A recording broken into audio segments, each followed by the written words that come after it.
I thought long and hard about this. And we sort of saw it. One of the kaiju had these like fetal sacs that allowed them to spawn other kaiju once they were dead. That's not what I would pick. That's I just wanted to make that clear. disgusting. That was the mushroom people. No. That's not Here's my trypophobia. Adam was feeling the room out. Yeah. And then saw there was looks of disgust and just despair at the idea of little mini atoms coming up. So now he's diverting and it's going to be flying. Watch. Yeah. I thought my screen was frozen. The stairs were so blank.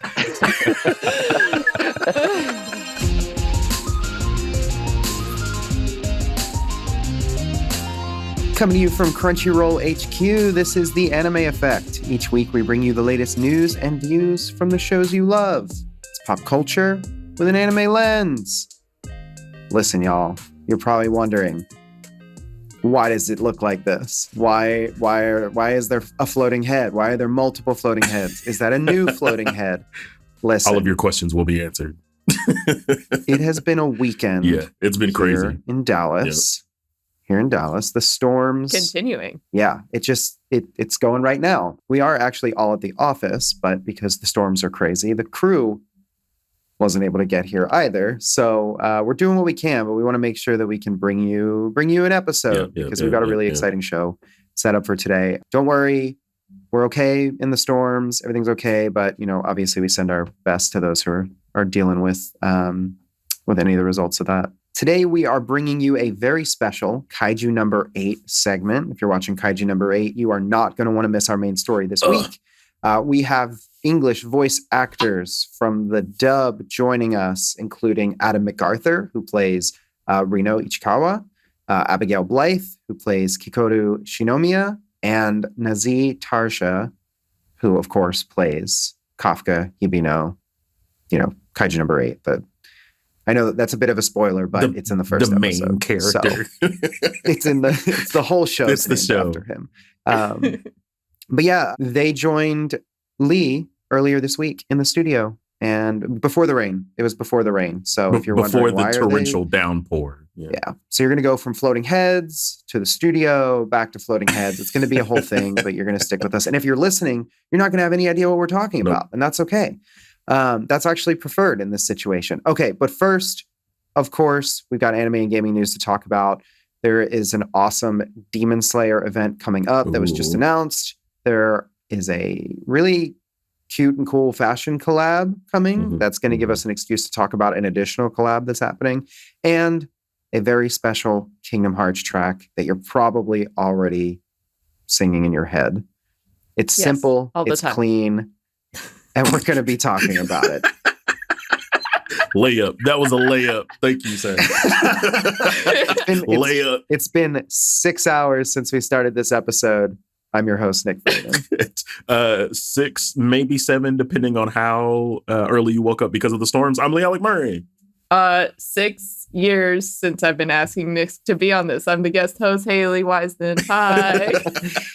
Yes, Haley's here. Hello. Yay. Haley and I have been working together for the last 6 years. So that 6 years was accurate, even though this show has not existed for that long. Haley leads our global social strategy team, which is incredibly exciting and strategic and awesome. I get to stare at social media all day. So, she's basically our Black Ops social media agent. Like all the stuff you see online, like she covertly does. So. We say that, but there's also a joke in the office that I have like a completely different TikTok algorithm than everybody else. So everybody on our social team will be like, did you see that one trend? And I'm like, nope, I absolutely did not. So that's kind of where I'm at. All right. So Haley, if you've listened to the show, I hope you have. Yes. You will know that after we talk about nothing for a couple minutes, then we say a special phrase, and we'd like you to be a part of that phrase here with us. So the three of us, me, Lee, Haley, are here to see just how powerful the effect of anime really is. Sorry, I was early. I'm sorry. The timing was bad. It was horrible. It's great. It's always bad. Okay, it's the charm. I mean, look, we've got Lee, we've got Haley. Unfortunately, Leah is unable to join us again. As we mentioned, storms are crazy. The timing just didn't work out. But Leah will be back. I promise you. Leah has promised. And you know what happens when you break a promise. Okay, we got to go into the episode. So, Haley, usually we do this for our guests, but because you're a guest host, we have a bit of a caste system here. No, I'm just kidding. Okay. But I have to ask. Fair. We have to ask, just because you're new to the show, what is your gateway anime? Oh, gosh. Okay. I have two answers. I think one is kind of, for my age, a pretty stereotypical answer for being raised in the US, which is obviously Toonami. Yeah, there you go. I didn't watch it as often as other people did. It was very much like if I was traveling and in a hotel room, I got to like sneakily watch Toonami on the hotel TV. Obviously, like Pokemon, I watched a lot of Pokemon as a kid too. I went to go see Pokemon 2000 in theaters, and I got like the commemorative coin that they gave out. Yeah, with Lugia on it. So coin good. Was so good. Yeah, so good. So all of that was my intro, like initial intro. And then I kind of fell out of anime for a little while. And then I came back with Sword Art Online when it was first airing. We go. But you know what? A lot of people came back with Sword Art, though. Like, if they left, a lot of people came back with Sword Art. So I understand. It was either Sword Art or Attack on Titan at that time. Like, yes, absolutely. Nice. Up next, it's the news. Nick, grab all of your newsboy stuff. Put it on. Extra. It's time to go. We've got probably the most exciting news of the weekend. We're going to talk about Sakamoto Days, Demon Slayer, and a new way to experience the hit anime, and another super cute Hello Kitty collaboration.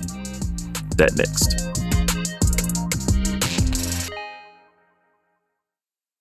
All right, everyone. Sakamoto Days. Nick. Extra. This one's fresh off the press. Breaking news. Look, this is a late breaking addition to our news segment for this week, but it's the news. How can it not be? Things are happening all the time. All the time. Not only was the Sakamoto Days anime officially revealed, which I think this was the first time we like ever officially knew that this was happening. We got a trailer, which I feel like usually we get like a really like cryptic teaser or like, you know, the back of the main character's head or something. And it's like coming soon, right? But this was like a full-on trailer. Yeah. Like, this thing is in motion, it is alive, and it looks fantastic. We actually got a question about this, so we wanted to bring it up into this section. So mini Q&A from @Zonic the Static. I assume it's like Sonic the Static, but with Z's instead of S's. On Twitter, what's your reaction to the Sakamoto Days trailer?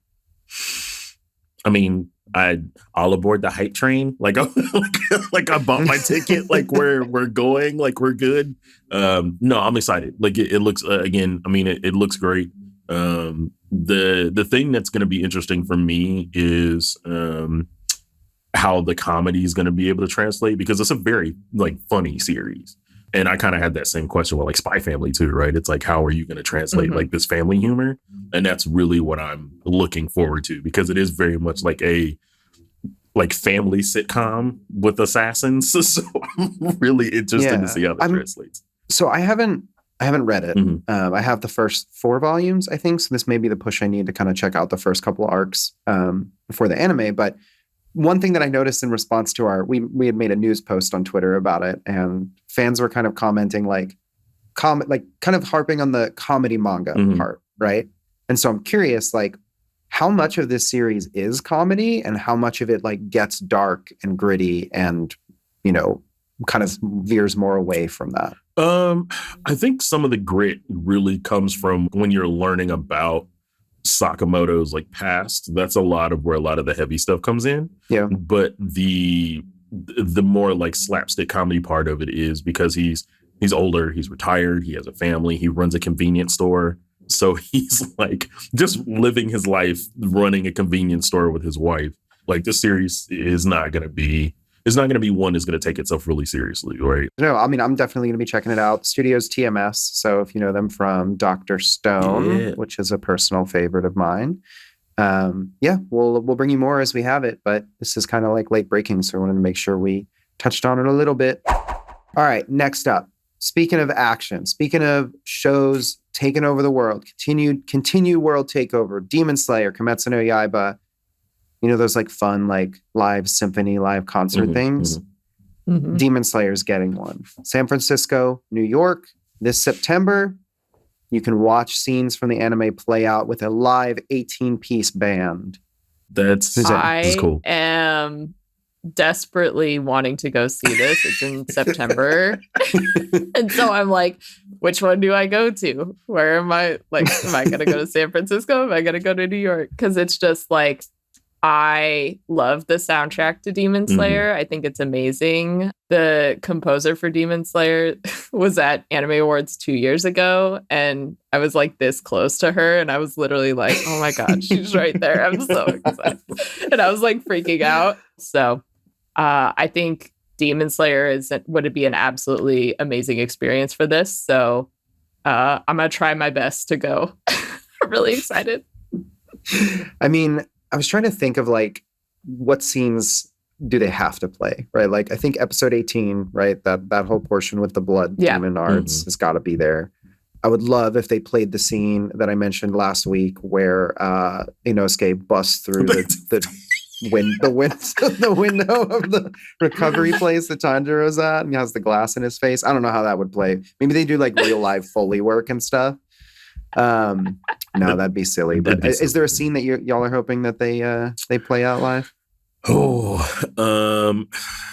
As a continuous Mugen Train stan, like you can give me anything from Mugen Train, and I think it'd be great because I felt like a large part of that movie, why I like it so much, is that the presentation of it. Outside of it, I mean, I guess being a movie, like it was just a big presentation, right? So I mean, the music itself felt bigger. You can give me anything from Mugen Train and I would be insanely happy. Yeah, I definitely think the Blood Demon Art part, which is like the iconic kind of Demon Slayer song at this point, they have to play that. Also for context, in case anybody was wondering, that was my Animal Crossing. You know how you can like set a song for your island on Animal Crossing? That was my Animal Crossing island song. So again, major fan of the Demon Slayer music. But I think the other one that I think would be cool, but I don't necessarily know if they're going to do, is, do you remember the demon in the first arc that had like all the drums on him that was voiced by Junichi Sawabe? Oh, I was like, Japanese. You just won it because Sawabe's in that scene. Like, I mean, yes, but also like musically, I think that would be really cool just because literally his whole thing was like the drums and stuff like that. And that was a cool scene too. And look where not hitting his drum got him. Anyway, okay, so Hikaru Utada has re-recorded Simple and Clean from Kingdom Hearts.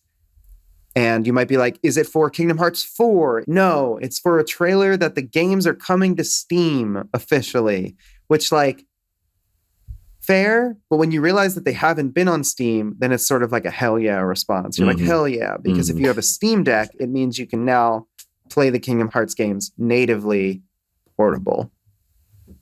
I will take any excuse for a re-release of Simple and Clean. Like, I don't care if it was just like, hey, it still exists. I'll be like, great. Right. Like, hey, just so you don't forget, here you go. Yeah, so I mean, good. Not only like this song, like, yes, it is a staple of Kingdom Hearts, right? Like it is like, it's like the theme when you think about Kingdom Hearts, but it kind of transcends that. Like it's become a meme. Yeah. It's become a top selling record worldwide. Like, I feel like it has that perfect blend of like nostalgia and also timelessness. Like it's so ever present is how I would describe it. Yeah, no, I totally agree.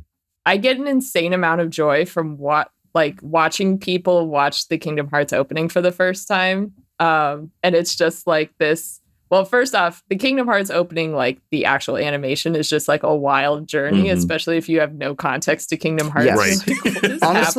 Honestly though, Haley, even if you have the full context and have played every game, it's still incredibly confusing. Yep. It's so good. But at the same time, like as they're like trying to figure out what's happening in that animation, then you just have this banger of a song going on in the background. So you see the people who are reacting to it like be very confused. Yeah. but then they're like going like this at the same time. And they're just like jamming out. You're like, all right, I love this. Wait, I'm confused and it's a bop. You're like, is that Merlin? Exactly. Is that Merlin from Sorcerer's Apprentice? The old Disney cartoon? What's Winnie the Pooh doing? You don't see there? Merlin in the opening. Don't lie, I know. Nick. I'm just like, if you're playing Kingdom Hearts, then you're like, what is Pooh doing here? What is Pooh Bear doing here? The song finally came to me. When you walk away, you don't hear me say, Please, oh baby, don't go. Speaking of walking away, we're going to move simply and cleanly into the next news story. Hello Kitty and Clamp are collaborating for a Cardcaptor Sakura collaboration. Interesting. So as part of this celebration, Hello Kitty is a magical girl. It's similar to like some of the other Hello Kitty collabs. They like pair up characters. So Hello Kitty is paired with obviously Sakura from Cardcaptor Sakura in a special magical girl costume. They're actually costume designs, so the actual fashion is on display at the Lady Kitty House at Sanrio Pudoland. Oh, That's cute. really cool. Yeah. And Hello Kitty will be wearing this new look at the park. Merch will be available starting July 8th. Of course. I looked at it now, and Hello Kitty and Sakura's outfit is the cutest thing I've ever seen. So it's adorable. It's the cutest thing that has ever existed. It's the aggressive cuteness where you're just like, it's so cute. I wish, speaking of Sanrio, I wish Aggressico would be part of these Hello Kitty and Friends collabs because I think they would be really hilarious. If you haven't seen it, Cardcaptor Sakura is about a normal fourth grader who discovers a not so normal book, leading her on a search for its magical cards. And she's just, looking to understand her magical abilities, have friends, go on adventures. Cardcaptor Sakura. This is also our chance to mention that the Yu-Gi-Oh! Hello Kitty collab appears to be coming to the US. Hell yeah, brother. I was very jealous of every other region that had this because some of these matchups are insane. Yeah, no, I'm Blue Eye White Dragon Cinema Roll. Okay, but what was the big one? It was Tuxedo Sam and Obelisk the Tormentor. I love it. Which I just love saying. Like, I love saying that it's Tuxedo Sam and Obelisk the Tormentor. Like, in the official merch, like, images, that literally says Tuxedo Sam. Obelisk the Tormentor. Pom Pom Purin and Exodia the Forbidden One. Yeah, insane. It's what? Okay. And then, of course, Choco Cat and the Winged Dragon of Ra. I just love Yu-Gi-Oh! Monster names, dude. It's my boy Pachako was the time wizard. I'm about it. I saw everybody on the internet being like, if I do not get Blue Eye Cinnamon Roll, I will cry. Good. There will be more Tuxedo Sam Obelisk for the rest of us. I need to go to McDonald's when these drop so I can I'll just eat Happy Meals for as long as I need to like make sure I have all of them. Maybe duplicates. There is a limit to how long someone can eat a Happy Meal, though. Listen. I'm gonna do it. I'm gonna try. Though I guess if you're going with the cheeseburger and you're doing the apple slices, and you it's at least a balanced meal, and if you're doing like water, right? Probably be okay. Everyone, I want you to take this as a prime example of guy math that's happening right now. What? It's not boy math? How many Happy Meals can you eat in order to make sure that you get the proper Yu-Gi-Oh! Sanrio crossover toy and stay in your meal and stay alive? And stay alive. All right. Well, you know what time it is now. Next up, my conversation with the English dub cast from Kaiju No. 8. They share the kaiju stories that impacted their performances and the challenges and the joys of being on Kaiju No. 8. That's next.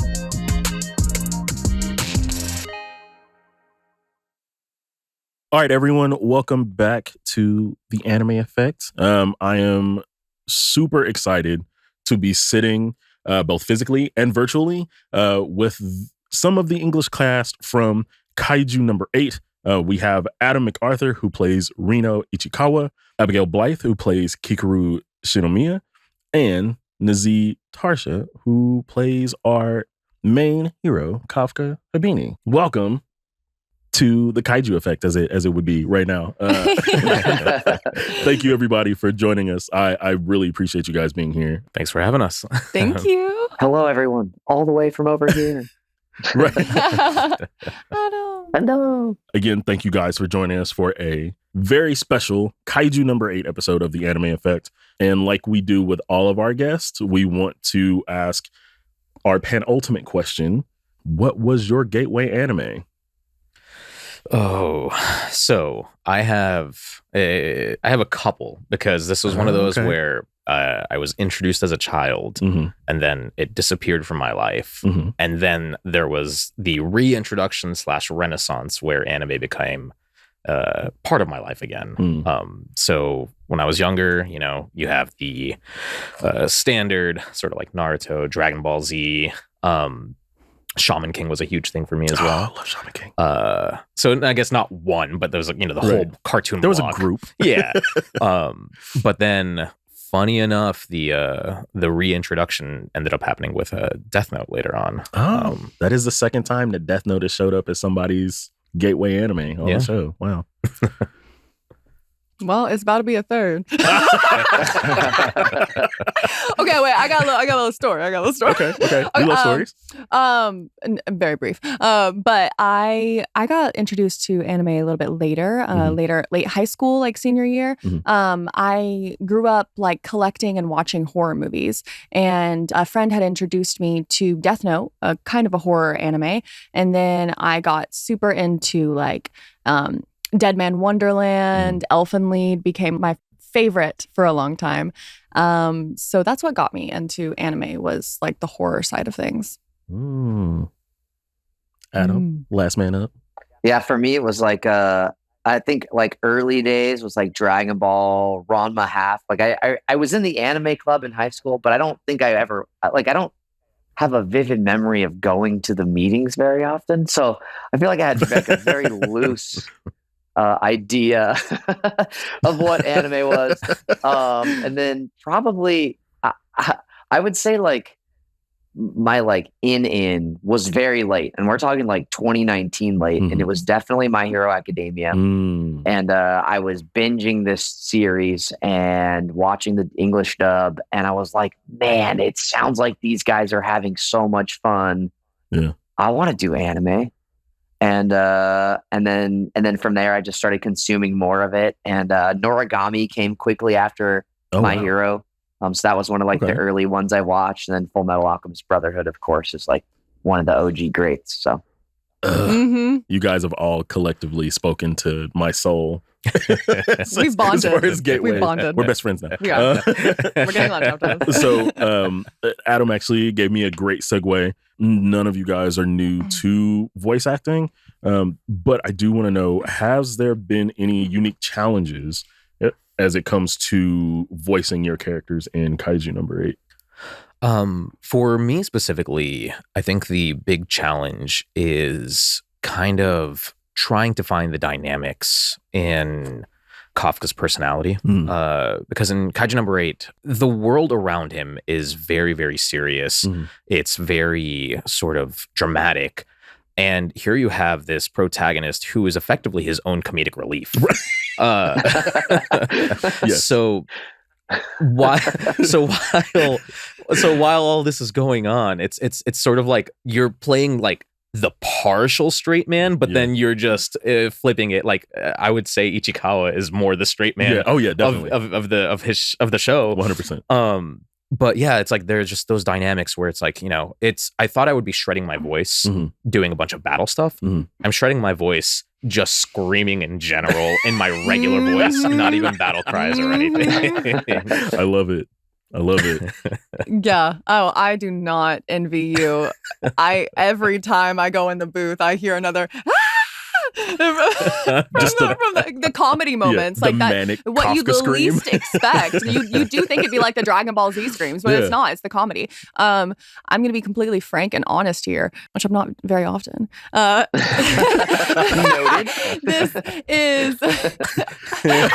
Right. I'm not a liar. I'm just not very open about myself. I know. It's a very technical aspect of Kikoru. As a female anime voice actor, a lot of the times I am not speaking in my natural voice. It's usually very high or very low. But Kikoru has been the closest character that has been to my natural voice, which has been really nice, but it's also been surprisingly challenging, especially in the mundane moments of just regular speech when it's not elevated. Sometimes I'll find myself like slipping into myself. And so trying to stay focused in those moments and like keep character has been more challenging than I expected. Wow. Which, I hate to say that, but you're killing it. Adam, your turn. You're killing it. I would say with Ichikawa, the challenge has sort of been, you have this guy who is trying to like find his own way in all of this and establish himself, but also he takes to Kafka right away, and he sort of has this parental. This like almost like he's like really parental towards him. Mom. And I love that the age difference kind of like makes that dynamic really fun and interesting. So it's been fun trying to be Kafka's mom, but also be like bring like his own kind of search for who he is to it as well. So yeah. No, it's actually like when you talk about characters that I identify with, like outside of Kafka, and we'll get to that in a bit. But Ichikawa's just outlook on life as a character, I think is peak for me personally. Awesome, yeah, he's a great dude. So Nazeeh, in so many shonen series, the protagonist is younger, high school, middle aged, early kid, kind of finding their way in life. But in Kaiju, Kafka is 32, and shout out to all the 30 pluses out there. But what is it like playing an older protagonist?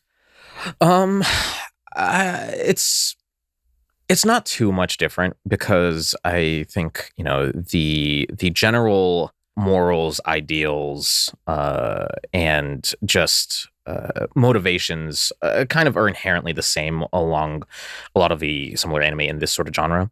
Where there is a little more nuance that I appreciate is that because Kafka is older, he has a little bit more of a grounded approach to life. Just going off of the initial introduction, where he sort of just given up on any sort of pursuit. He's become complacent with his life, right? And to have that sort of everything's fine, life is okay, it's whatever. Versus like having unlimited hopefulness and whatnot in the beginning. Like he needs a little bit of a kick in order to get back there.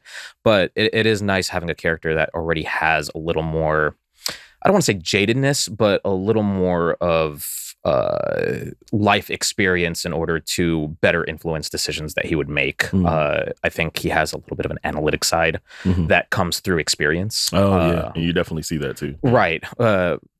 So him being able to bring that to the table, and me being able to play off of that sort of a personality where it's like, he comes with life experience, and that I think brings a different viewpoint than a lot of these, mid-teens to mid-20s sort of protags that are kind of move with reckless abandon. Right. Yeah.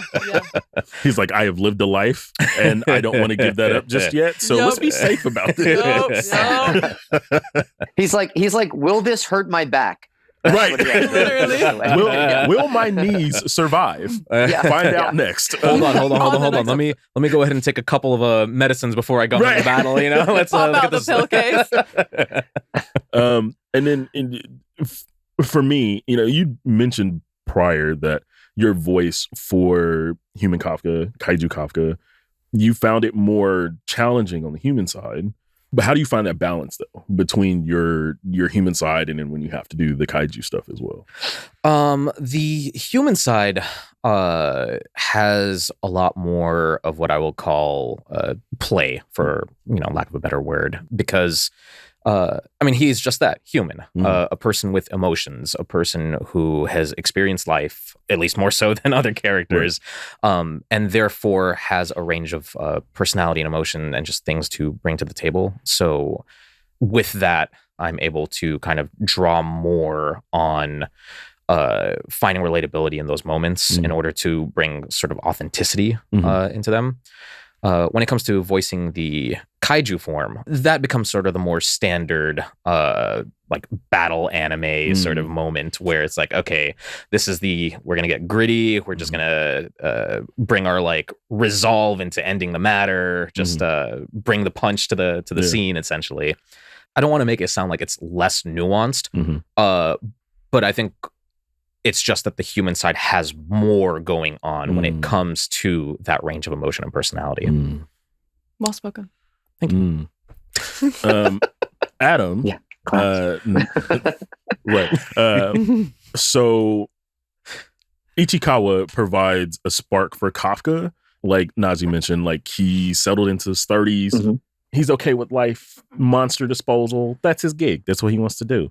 But Ichikawa says, nope. You can do more. You can do more.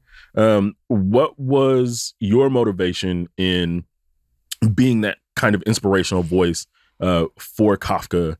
Because Ichikawa himself is younger and he still wants to do more. So what kind of motivations did you have in not only you playing that character, but then also transposing that to Kafka as well? Yeah, I think kind of what Nazeeh was saying, like, in a way, Kafka is a big kid. And what's cool about Kafka is he's in touch with he's still having those dreams.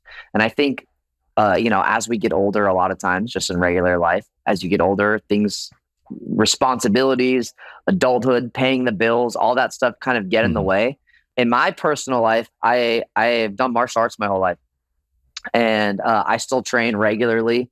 And so I train with people who are of all ages, and there is nothing more refreshing than training with people who are still like really excited about the sport or really excited about the training. They haven't been doing it their whole life. And so I've kind of been on both sides of that. And I've worked out with people or trained with people that have made me really excited to then keep learning, even though I've been doing it for like 30 years. And I think that's sort of the dynamic between Kafka and Ichikawa. And it's really, really fun to get to play. Right off the bat in episode 1, when they meet each other, Ichikawa is like, well, really, like you quit? Why? Why would you ever do that? And I don't know.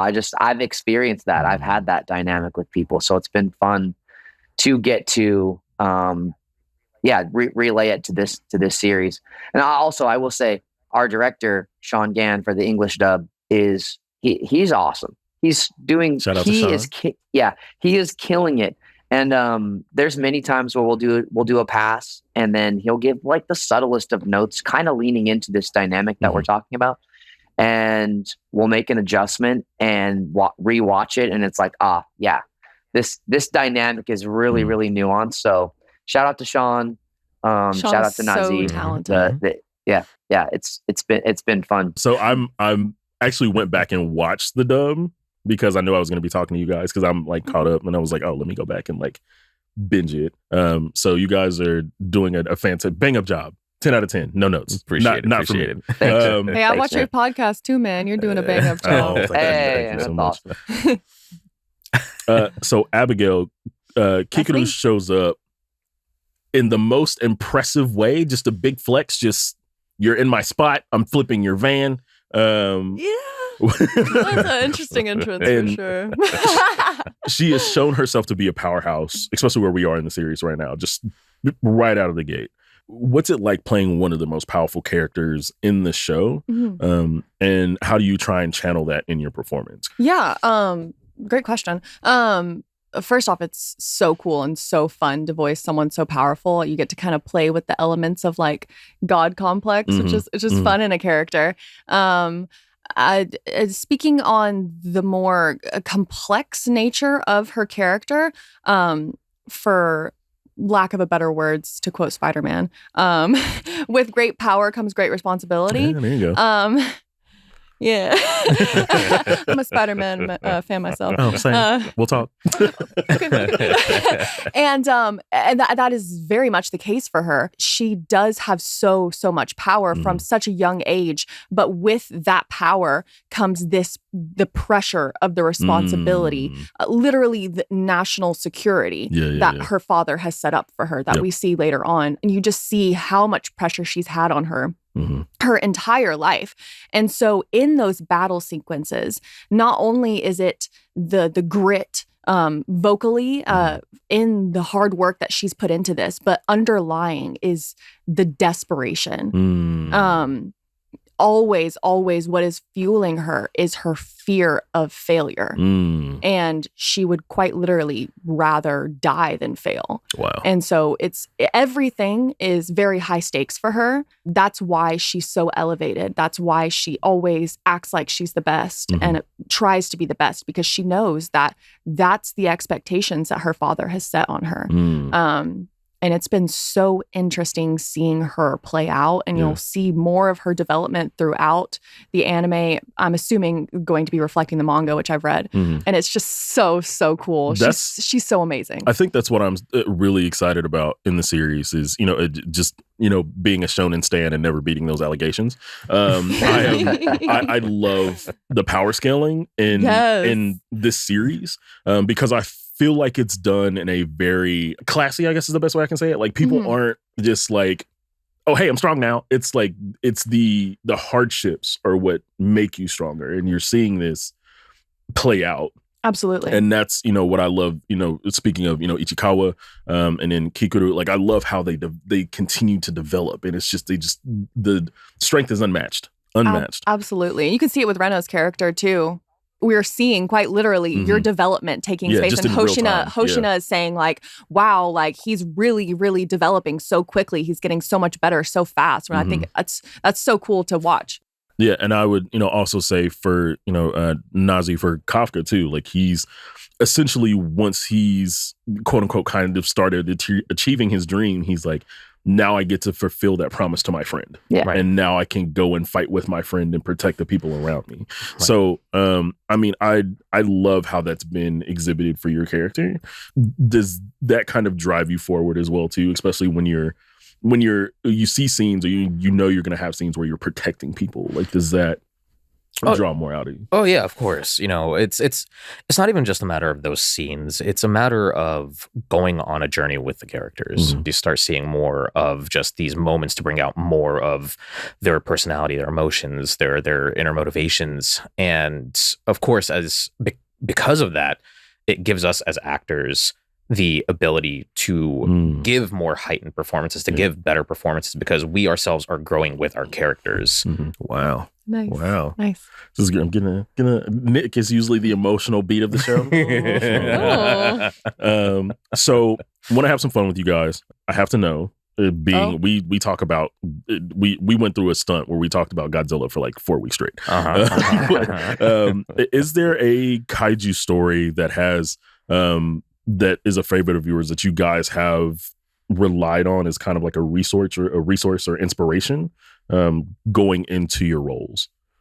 I don't think I necessarily have a single moment or story. I think it's more just growing up with the sort of concept of kaijus in the various media that they've been portrayed. There is a level of appreciation and sort of kind of being awestruck that we get to now live in this world that is already a global phenomenon. So I think for me, it's less of a story in a moment, but more just, this is like, wow, I get to be part of, for lack of a better word, history, I guess, especially considering the reception of the show that helps to motivate me to only continue bringing my A game to the table. Right.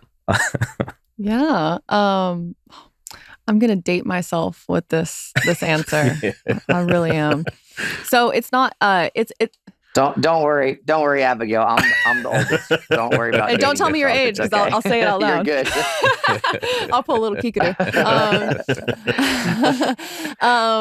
It's actually a game that I thought about whenever you asked that question. I don't know if you've ever played this before. I don't know how popular it was. It was on the PlayStation 2. Mm-hmm. It's called War of the Monsters. Yes. My brother and I used to play that growing up. And so I definitely have thought about that before, actually. I think about the scale of that game and relate it to the scale of the kaiju and Kaiju number 8. And just how massive and destructive they are. When I think about that in the booth of how large and dangerous they are. Right. They can just pick up somebody and just eat them or throw them or Yeet them. Just yeet them. You know. Okay, listen. I don't know if I'm going to get flamed for this. I don't know if people, when they listen to this, are going to be like, "What the heck? That's not a real kaiju." My kaiju experience growing up has got to be with the Power Rangers. Oh okay? yeah, dude, they count. Yeah. Does that count? Yeah, it counts. Okay, good. Totally. Yeah. Okay. But I'm also like an objective Power Rangers guy, so yeah. Okay. Perfect. Power. Yeah, I was a big Power Rangers guy growing up, and that was always like an insanely fun portion of the episode to get to and stuff like that. And like Abigail said, the scale of it all, and just like, you know, the fact that these giant monsters are trying to destroy this town, and it takes like a special group of people to defend them or, you know, help save everybody and stuff. You know, I, like Kafka, am much too old to fulfill my dream of being a Power Ranger, but at least I get to be the English voice of Ichikawa in Kaiju number 8. You know what I mean? There you go. Okay. And lastly, if you guys could have any kaiju powers or abilities, what would they be? I mean, I think the difficulty here is I kind of already have them. I think the difficulty for me here is laying down the parameters of what constitutes kaiju powers, because depending on various media, you know, it feels like, you know, we're just talking superpowers really, because you can find super strength, speed, etc. You know, it's just like shape shifting depending on. So if you need some boundaries, we're talking specific giant monster, like, because all giant monsters have some kind of ability. But, you know, super abilities are not off the table because some monsters do have those. But think more in terms of size and scale. And well, I mean, my two are going to be either, if it counts, super speed. However, if that ends up being a little like skirting the line, I'll go with flying. You little thief. I spoke first. You looked over my... Wait, I looked up where? I looked what? Nothing. Huh? I'm sorry? Nothing. You stole it right out of my brain. So you said flying, and so let's go. Well, no. Like, like if you like pick one, I want super speed, but if that's off the table, then I'll take the flying. Yeah, you pick the super speed. Okay, fine. Well, super speed counts. I don't care what you say. It counts. All right, I mean, it's terrifying to have a monster at blazing speeds. Of course. At you, so yeah, no, it counts. Yeah, that is scary. For me, flying's back on the menu. Yes. I would say flying, because that's so cool, and kind of a little bit of a foreshadowing that happens later on in the anime, but we won't say anything about that. What? Our lips are sealed. Spoiler alert. Adam, what about you? I've thought long and hard about this. And we sort of saw it. One of the kaiju had these like fetal sacs that allowed them to spawn other kaiju once they were dead. That's not what I would pick. I just wanted to make that clear. That was the mushroom people. No. That's not. Here's my trypophobia. Adam was feeling the room out. And then saw there was looks of disgust and just despair. Thank you. At the idea of little mini Adams coming up. So now he's diverting, and it's going to be flying. Watch. Yeah. I thought my screen was frozen. The stairs were so blank.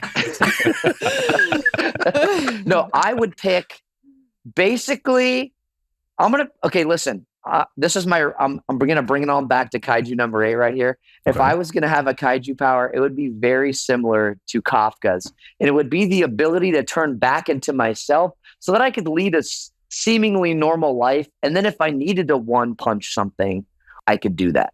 That's a good answer. Oh, and also, flying. There we go. Yeah. There we go. Yeah. You just wanted to hop on board with that one. No, Okay. we actually discussed it. It's our lifelong aspiration to be able to fly. Yeah. Look, yeah. I'm just saying, I'm pretty sure we date you. All right. So we're older. You don't know my official age, actually. We are now going to head into one of our favorite portions of the show. That is recommendations. So what we want to do now, gonna go around the physical and digital table, figure out what you guys have been watching or playing or reading that you think our audience should also be absorbing. You gonna steal my recommendation too? Probably. I don't know. I'm gonna go ahead and do a shameless plug. Okay. And say Kaiju No. 8. Yeah, of course. Of course. Hashtag no, it's you should fantastic. be. Please watch it. It's great. No, actually, very recently, my girlfriend and I, we have been watching Jujutsu Kaisen. Actually, JJK. We started. I can't tell if that was like that was my answer too. Me and my brother have been rewatching it, but go ahead. No, it's the one answer. It's the pacing is fantastic. The action is, it's goated for a reason. It has the fan base it has for a reason. So I'm gonna go ahead and just say JJK, Jujutsu Kaisen. The end of season 2 destroyed me. So me too. And I guess Itadori's voice actor is pretty good. I guess. Yeah, he's he's pretty talented. Oh, I thought it was like the weakest part. What are you talking about? You're lucky I'm not I wasn't there. gonna say that. Yeah, I just love the Japanese voice. No, I love you, Adam. You do a fantastic job. Thanks, dude. Hot in here. Okay, me. Well, right now I'm watching Vampire Dormitory, but that's I wouldn't recommend that to Kaiju No. 8 fans necessarily.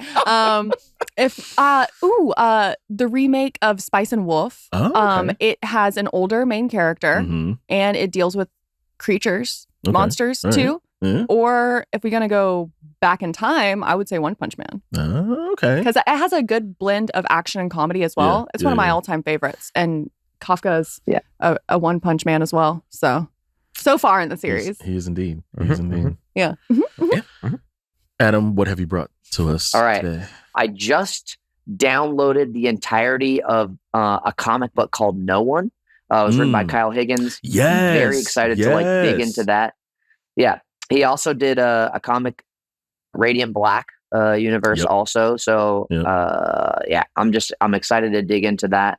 And then as far as like other things I've been doing, Apex Legends. I play a lot of Apex Legends when I have free time. Just kind of cool, chill out, play some games. I'm a Conduit main in case anyone's wondering. And that's what I've been doing these days. This man saying chill out, and he's probably like there just I know. Raging. Do you know who I am? Right. Just tilting. just full tilt on the entire team. I don't rage on video games anymore. I've grown out of my rage on video games era. No more. Halo made me rage. Apex Legends, it's fine. It's whatever. Just die and then start a new game. The age of Halo rage was a time. Oh, it goodness. was a time. Like, Absolutely. We don't need to bring up my dark past. We won't talk about Halo that. Reach, Halo 2. The dark Goodness days of my gracious. parents walking into my room at 2 a.m. Why are you still awake? Go to sleep. You have school in 3 hours. Yeah. It's like, okay. Oh my goodness. Also, enjoyed No One. I think Kyle Higgins has done an amazing job with that whole Radiant universe. So he also wrote Power Rangers as well, and that's why I like the whole Taku thing going on. So my recommendation, I can't get Godzilla -1 or -1 color out of my head. Ooh, I bought like 2 posters recently. I'm like, they're gonna go right here. But no, seriously, like if, for you guys or if the people, listening / watching hasn't seen either, absolutely fantastic. I think I brought it up on, the show a couple episodes, but seeing it in the -color version is insanely frightening because like when you warp the color out of something, especially like taking it back to like old school Godzilla, where it's just the black and white. Mhm. Like it's so terrifying, Right. to Really? just see him rage and just there's no color, and you're like, ah. Yeah, it was so good. I think it was also like a cool testament to see like what can still be done with practical effects. Yes, and, absolutely. like not some insane budget or Yeah. visual effects and stuff like that. It was about the story and the Yes, characters. Absolutely. It was very cool. As an unapologetic Guillermo del Toro fan, anytime Me I can too. get practical effects, I'm about it. I'm with it. Yeah. Yep. Also, another light one, I'd love Pacific Rim. Like that's one of my like favorite series. Even the animated series, which was Into the Black, I think it was called. It was really good as well. So yeah, there you go, everyone. Rex from the Kaiju Cast and me. But seriously, everyone, and me. I can't wait for the rest of the season. Thank you guys so much for coming in and talking about Kaiju number 8. You have number 1 supporter over here. And I will probably just continue watching the dub from now on. Like my sub watching is probably over. You better. I expect you to now. I will have a full dub book report ready for you guys the next time I see I'll be you. ready. I'll be waiting. And for everyone, Kaiju number 8 is on Saturdays on Crunchyroll. Be like me, get up and watch the live stream, and then go back and watch the dub. Do that. It's actually mandatory for your life. Saturday morning cartoons. What more could you want? Yeah, man. Exactly. I sit with my dog and a bowl of cereal, and I just like, we have a time. Seriously, this was so much fun. Thank you guys. Congratulations and good luck for the rest of the season. Thank you so much, Lee. Yeah, thank you so much for having us on. Appreciate everything. Thanks, dude. Appreciate that. Thank you. Y'all, I loved hearing about Kaiju. Lee, you crushed it. It was a great interview to listen to. I hope the fans at home enjoyed it and that everyone's checking out Kaiju number 8. If you aren't, then you're missing out severely. It's this so last good. episode was so good. So good. Okay. Since Lee did the recommendations without us and didn't think about us and our hopes and dreams and our passions and the things that we care about, the things that we look forward to, you guys want to hop into the mailbag? Let's do it. Mailbag. This one comes from @William295 on Twitter. For the last month, the Anime Effect has been talking about music in and around anime. My question is, what was your first anime soundtrack that you bought? Ooh. Mine is the Tenchi Muyo soundtrack. I love this question because it gives me an excuse to talk about the Digimon the Movie soundtrack. Oh, yeah. Okay. Oh, All right. gosh, If you here we go. haven't experienced this, it's really hard to. I think you can listen to it on YouTube, but like I think so. the whole thing in its entirety is not streaming on Spotify or anything anymore. Yeah, You it's get not like on bits and DSPs. pieces of it. But like the thing opens with the Digi-Rap, which you might be like, oh, they're just trying to copy the Poco Rap. Nope. No, man. This thing has bars. Did you know? Did you see? Did you hear it was coming? Like, are you kidding me? Prodigious. That's how it starts. Then you're treated to the perfect like 1997 to 2000 blend of ska music, including Less Than Jake, the Mighty Mighty Boss Tones, the Bare Naked Ladies. Like, it is just hit after hit. And you're like, what does this have to do with Digimon? The answer is nothing. Absolutely but it's nothing. so good. Absolutely It's nothing. so good.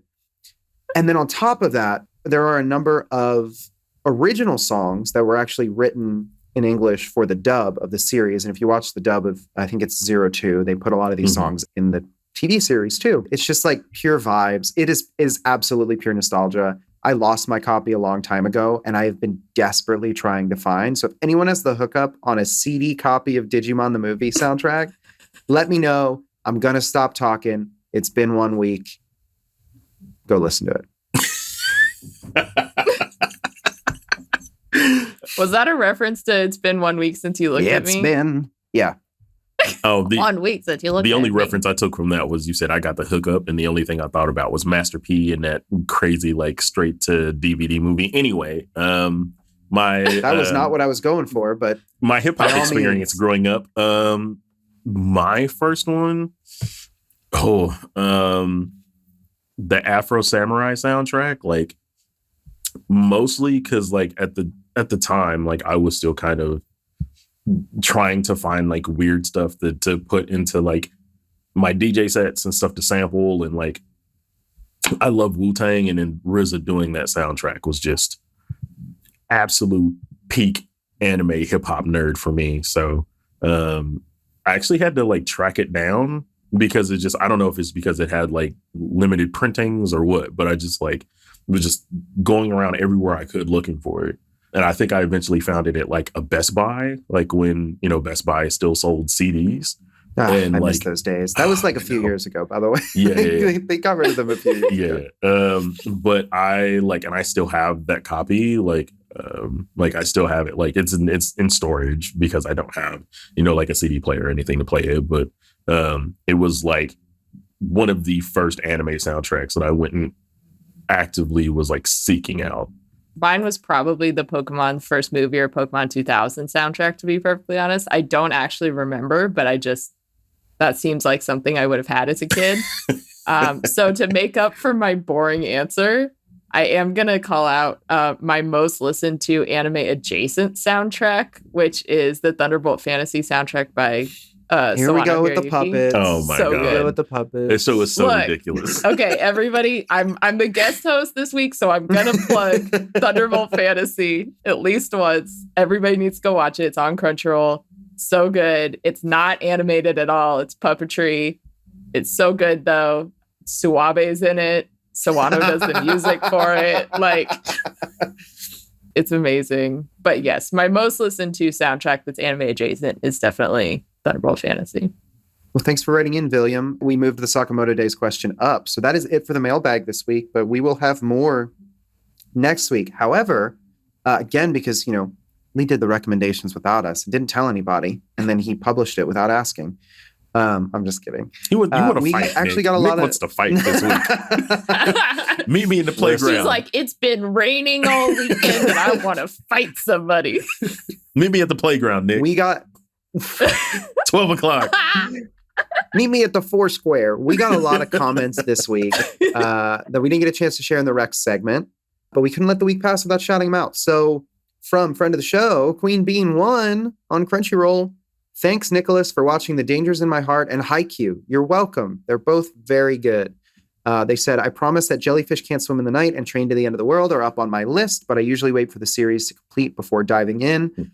I don't blame you. I always get like 8 episodes behind and I end up just watching it all at the end anyway. But I hope both of those shows stick the landing because I am enjoying them immensely.